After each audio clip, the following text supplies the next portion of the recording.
Like the average gamer, I played a variety of games from different genres, from first person shooters to RPGs to fighting games. I feel like I've played most of what the industry has to offer, but there's this one genre that I can't seem to get into, and it's the gacha genre. Okay, a lot of people might ask, what's a gacha? If you're into otaku or anime stuff, well, you'd already know this, but to those who are unaware, well, basically, gacha, or originally gachapon, are a variety of vending machine dispense capsule toys that are popular in Japan and now to the West. Gachapon is derived from two sounds, gacha being the cranking of the lever and pon being the drop of the ball. Capsule thing, is it? I don't know. But gacha games are often associated with free mobile games that has a random factor, sort of like loot boxes from Western games like Overwatch. I mean, yeah, you can't just make a game that revolves around random drops and spawns, right? Right. Well, it seems like you can. And today, I'll be trying to form out an opinion from these games. Note that most of these games will run on mobile, so for ease of recording, I'll actually use an Android emulator. Note that I'm going through these games blind, which means I do not have any experience in playing them whatsoever. The first game I chose was Azure Lane. This game surprisingly had a fun core gameplay loop where you control your very own fleet of ship girls. Well, you control your own fleet. You go through a small level of enemies that are basically no challenge. I mean, it might get harder later on, but overall, the game is pretty entertaining. And I just love the loading screens. It has so much personality to them, and it gives you a peek of the lore of the world.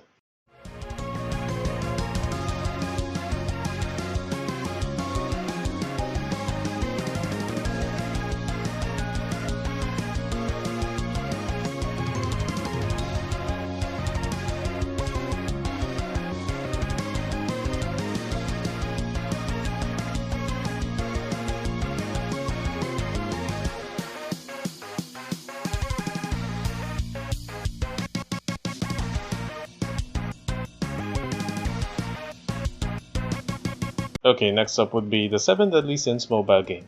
Okay, to start off, yes, I have watched the anime and read some of the manga, but I'm putting all expectations away and treat this game as its own thing. The first thing I've noticed and liked about the game is that it has a lot of cutscenes that build up the story of the game. I like the interface and I like the core gameplay loop. While, yeah, I hate that it's in a portrait mode, but I can do with it. Although after playing a while, I can imagine that it can be quite repetitive. And I think that's the case with most gacha games, but I'm sure there's a way to mix it up with new stories and quests and whatnot. Although I don't like this as much as Azur Lane's gameplay, but it's still pretty good. And the last game that I want to try is Ark Knights. I was interested in Ark Knights because it's a tower defense game, and to be honest, this is why I wanted to make the video in the first place. And I just love the core gameplay loop in Ark Knights. It's so much akin to old tower defense games, and I don't know why a lot of developers don't make them these days. I like the tone and theme of the game, and I like the characters. I don't know if there's a tie-in manga or webtoon series, but overall the character design is really charming for me. And after playing hours and hours of gacha games, I noticed that even if they're under the same roof, gacha games, they still have different varieties of genres to them.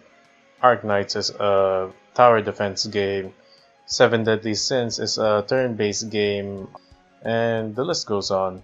I'm pretty sure there are other types of gacha games with different gameplay loops. Don't mind waiting for timers and random factors of gacha. Yeah, I can definitely see the appeal, getting characters, collecting them, getting the 6-star version of your favorite anime character. It all makes sense, as long as you don't mind the random factors, of course. But even if I spent hours playing these games, I realized that it's just not my thing. Don't get me wrong, I get why people like the genre, but personally, I wouldn't fire up a game of Ark Knights in my phone anytime soon. So, if you enjoy the content, feel free to leave a like and subscribe for more, and I hope I stayed on the mark.